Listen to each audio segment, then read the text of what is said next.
Hi, in the last video we started looking at the derivatives of products of functions, or for example the derivative of a function which is sum of two functions, and found how they are related to individual derivatives of those individual functions.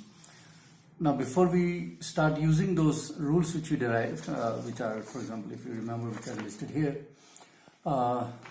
let's look at derivatives of simple trigonometric functions like sine of x and cos of x, tan and cot, and then we will make products of these simple trigonometric functions with polynomials, and we'll try to apply these rules which we have already derived so that we can start getting some practice with differentiation.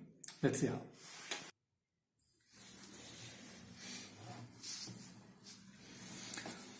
Okay, so let's first look at the derivative of the function sine of x. Okay, so according to the definition of a derivative, this is nothing but minus sine of x over h. Okay, if I calculate this limit, I would have got the derivative. This is sine. So I can use the formula of sine a plus b. So sine x, sine a cos b plus cos a sine b minus sine of x, which you already have. This is, let me take, sorry, not this one, these two, take the sine of x common. So I have sine of x cos h minus 1 plus cos x sine h over h. Okay, now sine h goes to 0 when h goes to 0, that you know. Okay, cos h goes to 1, so this also goes to 0, so the entire numerator is going to 0. Okay, but if you recall, in one of the previous videos, you will find that I have shown already that cos of h is 1 minus half h square. Okay, and this holds true when h is very small. Okay, now if I put this thing here, then cos h minus 1 is minus half h square. When you divide by h, this piece, okay, it will be minus half h, and this will go to 0 in the limit h going to 0. Okay, so this entire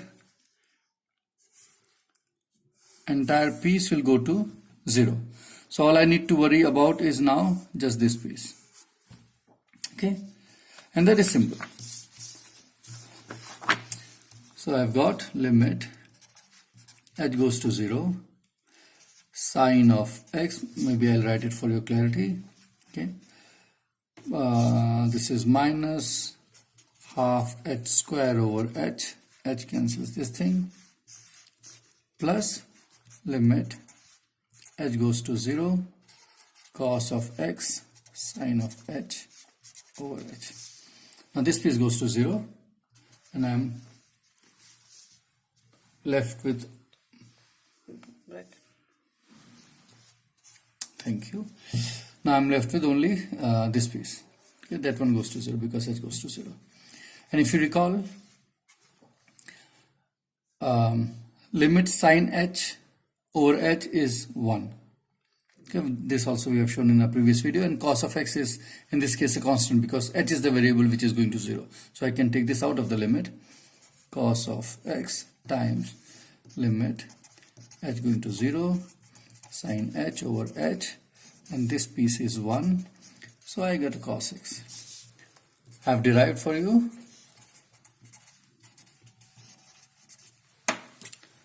Okay, so once you have done this derivation and you understand how you have done it, you should remember this forever. Okay. Exercise. Please do the following. Show that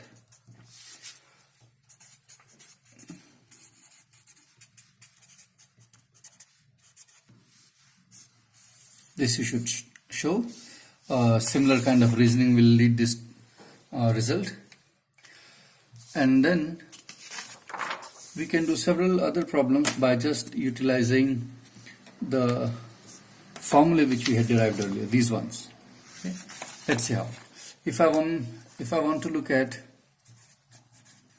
of tan x, okay, then I can write this as d over dx sin x over cos of x, which is, let's use this formula number 4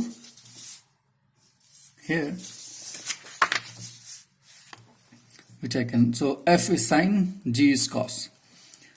So the derivative of sin x times g is cos of x, minus sin of x times derivative of cos divided by cos square of x. Derivative of sine is cos. You have another piece, so it becomes cos square minus sine of x. Derivative of cos is minus sine x, so you get a plus and a square. This is identically 1 because sine square plus cos square is 1, and this is secant square or sec x square. Okay. So you have got the result, d over dx tan of x is sec x square. That's a useful result which you will use later. I have prepared already a exercise sheet for you. Show that d over dx of cot of x is minus cos x square. Okay, just write cot of x as cos over sine and repeat those arguments. You'll get this, and with that you would have, and also do these two. Find out the derivatives of cosecant of x and secant of x, and you should be able to get all these results. So sine, cos, tan, cot, cosecant, secant. Okay. Once you have done those, using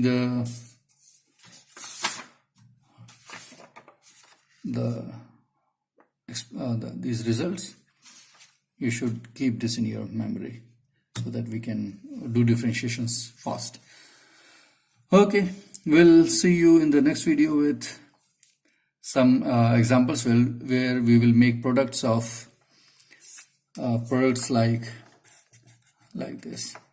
You can ask what's the derivative of this, okay, or maybe 2x squared plus 5 times tan x. These kind of simple examples we will look at.